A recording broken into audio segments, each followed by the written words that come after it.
ಇನ್ನು ಬಿಡಿಎ ಆಯುಕ್ತರು ಅಧ್ಯಕ್ಷರು ಈ ಸ್ಟೋರಿಯನ್ನ ನೋಡಲೇಬೇಕು. ಪ್ರಾಧಿಕಾರದಲ್ಲಿ ನೌಕರರು ಹೆಂಗೆಲ್ಲ ದರ್ಬಾರ್ ಮಾಡ್ತಿದ್ದಾರೆ ಅನ್ನೋದು. ಬಿಡಿಎ ಡಿಸಿಗಳೇ ಭೂ ಸ್ವಾಧೀನ ವಿಭಾಗದಲ್ಲಿ ಏನ್ ನಡೀತಾ ಇದೆ? ಬಿಡಿಎ ಭೂ ಸ್ವಾಧೀನ ವಿಭಾಗ ನೌಕರರ ಅಕ್ರಮ ಒಂದ ಬಗೆದಷ್ಟು ಬೆಚ್ಚಿ ಬೀಳಿಸುವ ಅಕ್ರಮಗಳು ಬಟಾಬಯಲಾಗ್ತಿದೆ. ವರ್ಷಾನುಗಟ್ಲೆಯಿಂದ ಭೂ ಸ್ವಾಧೀನ ವಿಭಾಗದಲ್ಲಿ ನೌಕರರು ಠಿಕಾಣಿ ಹೂಡಿದ್ದಾರೆ. ವರ್ಷಾನುಗಟ್ಲೆ ನೀವು ಠಿಕಾಣಿ ಹೂಡೋದಕ್ಕೆ ನೀವು ಹೋಗಿರುವುದು ಅತ್ತೆ ಮಾವನ ಮನೆಗಲ್ಲ. ಸರ್ಕಾರಿ ನೌಕರಿ ಅಥವಾ ಸರ್ಕಾರಿ ನೌಕರ ಒಂದು ಆಯಕಟ್ಟಿನ ಸ್ಥಳದಲ್ಲಾಗಿರಲಿ ಅಥವಾ ಸಾಧಾರಣ ಸ್ಥಳದಲ್ಲೇ ಆಗಿರಲಿ 3 ವರ್ಷಕ್ಕಿಂತ ಹೆಚ್ಚು ವರ್ಷ ಅಲ್ಲಿ ಕೂತ್ಕೋಬಾರದು. ಸರ್ಕಾರದ ಅಧಿಕೃತ ಸುತ್ತೋಲೆ ಅಲ್ವಾ? ಅದಕ್ಕಿಂತ ಹೆಚ್ಚು ವರ್ಷಗಳ ಕಾಲ ಜಾಂಡ ಊರೋದಕ್ಕೆ ನಿಮಗೆ ಅವಕಾಶ ಇಲ್ಲ. ನೀವೆಲ್ಲರೂ ಒಂದು ಗವರ್ನಮೆಂಟ್ ಆಫೀಷಿಯಲ್ಸ್, ಸರ್ಕಾರಿ ನೌಕರರು, ನಿಮಗೆ ನಿಮ್ಮದೇ ಆದ ಒಂದು ವ್ಯಾಪ್ತಿಗಳಿದ್ದಾವೆ. ಭೂ ಸ್ವಾಧೀನ ವಿಭಾಗದ ನೌಕರರ ಮೇಲೆ ಸಾಲು ಸಾಲು ಭ್ರಷ್ಟಾಚಾರದ ಆರೋಪ. ಇದೇ ಕಾರಣಕ್ಕೆ ಸರ್ಕಾರ ಆ ಥರದೊಂದು ನಿರ್ಧಾರ ಮಾಡಿರೋದು.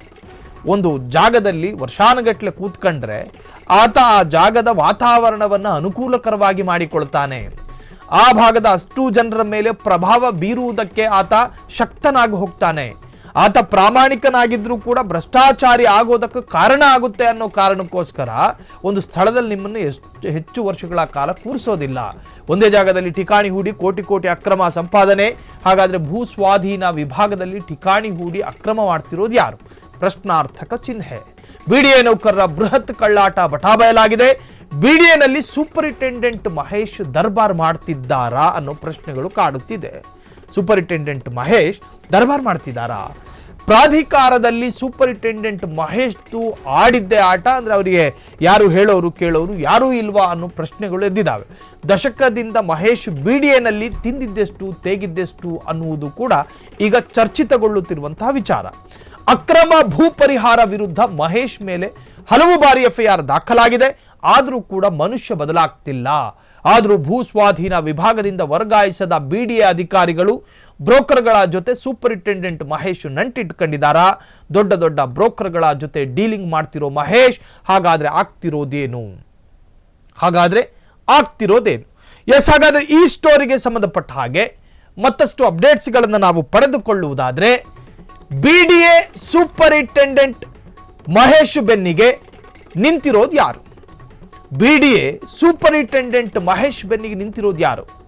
ಬನಶಂಕರಿಗೆ ವರ್ಗಾವಣೆಯಾದ್ರೂ ಮತ್ತೆ ವಾಪಸ್ ಬಂದಿದ್ಯಾಕೆ? ಬನಶಂಕರಿಗೆ ವರ್ಗಾವಣೆ ಆಗಿದ್ದಾರೆ, ಅರ್ಥಾತ್ ಟ್ರಾನ್ಸ್ಫರ್ ಆಗಿದ್ದಾರೆ. ಮತ್ತೆ ವಾಪಸ್ ಬಂದಿರೋದು ಯಾಕೆ? ಕೇಂದ್ರ ಕಚೇರಿಯಲ್ಲಿ ಮಹೇಶ್ ವಿರುದ್ಧ ಬ್ರೋಕರ್ಗಳೇ ಕಂಪ್ಲೇಂಟ್ ಕೊಟ್ಟಿದ್ದಾರಂತೆ. ಈ ಹಿಂದೆ ಆರ್ಟಿ ನಗರ ಪೊಲೀಸ್ ಠಾಣೆಯಲ್ಲಿ ಮಹೇಶ್ ವಿರುದ್ಧ ಎಫ್ಐಆರ್ ಕೂಡ ಆಗಿತ್ತಂತೆ. ಲಕ್ಷ ಲಕ್ಷ ಹಣ ಪಡೆದು ರೈತರಿಗೆ ಬ್ರೋಕರ್ಗಳಿಗೆ ಟೋಪಿ ಹಾಕಿದ್ರ. ಬಿಡಿಎ ಭೂ ಸ್ವಾಧೀನ ವಿಭಾಗದಲ್ಲಿ ಮಹೇಶ್ ಭೂಸ್ವಾಹ ಬಿಡಿಎನಲ್ಲಿ ಕೆಲಸ ಮಾಡಿಕೊಂಡು ಹಲವು ಬೇನಾಮಿ ಆಸ್ತಿಯನ್ನ ಗಳಿಸಿದ್ರು ಅನ್ನೋ ಅವರ ವಿರುದ್ಧದ ಒಂದಷ್ಟು ಚರ್ಚೆ.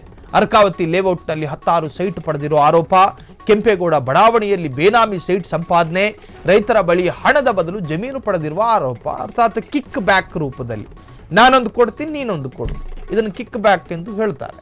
ಸೊ ಈ ರೂಪದಲ್ಲೇನಾದ್ರೂ ಪಡ್ಕೊಂಡ್ರ?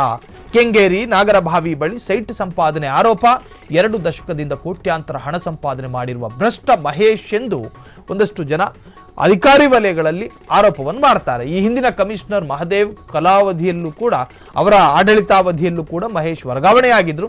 ಆದರೆ ಪ್ರಭಾವ ಬಳಸಿ ಮತ್ತೆ ಬಿಡಿಎ ಭೂಸ್ವಾಧೀನ ವಿಭಾಗಕ್ಕೆ ಒಕ್ಕರಿಸಿದ ಮಹೇಶ್ ಈಗಲೂ ಬಿಡಿಎ ಭೂಸ್ವಾಧೀನ ವಿಭಾಗದಲ್ಲಿ ಲೂಟಿ ಮಾಡ್ತಿರೋ ಮಹೇಶ್ ಎಂದು ಒಂದಷ್ಟು ಜನ ಆರೋಪ ಮಾಡಿದ್ದಾರೆ. ಬಿಡಿಎ ಭೂಸ್ವಾಧೀನ ವಿಭಾಗದಲ್ಲಿ ಮಹೇಶ್ನೇ ಕಿಂಗು ಅಂದ್ರೆ ಅವರು ಹೇಳಿದ್ದೆ ವಾಕ್ಯ. ಹಲವು ಬಾರಿ ಕರ್ತವ್ಯ ಲೋಪ ಆರೋಪದಲ್ಲಿ ಬಿಡಿಎಯಿಂದ ಕಿಕ್ಔಟ್ ಆದರೆ ಪ್ರಭಾವ ಬಳಸಿ ಮತ್ತೆ ಮತ್ತೆ ಬಿಡಿಎ ಎಂಟ್ರಿ ಆಗ್ತಿರೋ ಮಹೇಶ್ 20 ವರ್ಷದಿಂದ ಒಂದೇ ಜಾಗದಲ್ಲಿ ಠಿಕಾಣಿ ಹೂಡಿದ್ರು. ಅವರನ್ನ ಮುಟ್ಟುವವರಿಲ್ಲ, ಹೇಳುವವರಿಲ್ಲ, ಕೇಳುವವರಿಲ್ಲ ಅಂತೇಳಿ ಒಂದಷ್ಟು ಜನ ಆಕ್ರೋಶವನ್ನು ವ್ಯಕ್ತಪಡಿಸ್ತಿದ್ದಾರೆ. ಕ್ಷಣ ಕ್ಷಣದ ಸುದ್ದಿಗಳಿಗಾಗಿ ಫ್ರೀಡಂ ಟಿವಿ ಸಬ್ಸ್ಕ್ರೈಬ್ ಮಾಡಿ, ಲೈಕ್ ಮಾಡಿ ಹಾಗೂ ಫಾಲೋ ಮಾಡಿ. ಹೊಸ ಸುದ್ದಿಗಳ ನೋಟಿಫಿಕೇಶನ್ಗಾಗಿ ಬೆಲ್ ಐಕಾನ್ ಮೇಲೆ ಕ್ಲಿಕ್ ಮಾಡಿ.